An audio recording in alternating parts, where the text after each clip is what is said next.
All right, everybody, in today's episode, we're going to talk about reloading and a new press that I got. Let's get into it.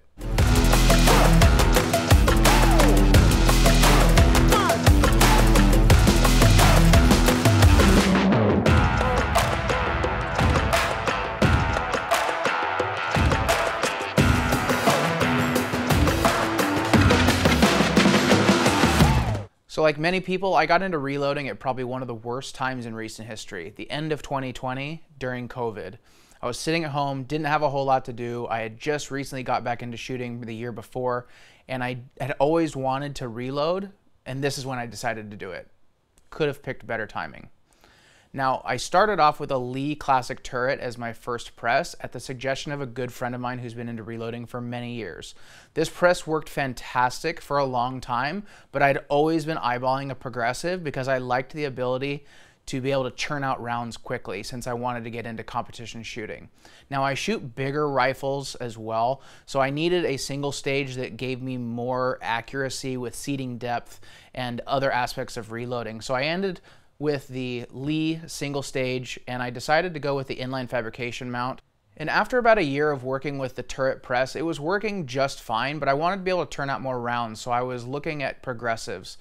Earlier this year, I had a trip planned to Arizona, and a few days before that trip, I was looking at a local forum when a local gentleman was selling his XL750 Dillon press for a price that I just couldn't pass up. So I went and bought it. Now, I bought the press 2 days later, drove to Phoenix to stay with a friend of mine for a little while, and I went to the Dillon store, and these guys were absolutely fantastic. I told them that I had bought the press secondhand. We talked a lot about how much I paid for it and how to set it up, because this is my first progressive. They helped me warranty all the little broken bits and bobs that the press had on it, even though I purchased it secondhand. They helped me spend more money by buying a case feeder, prime tubes, tool heads, things like that. And I actually spent more money at the Dillon store than I did on the actual press that I bought used. Now, this press was only a year old.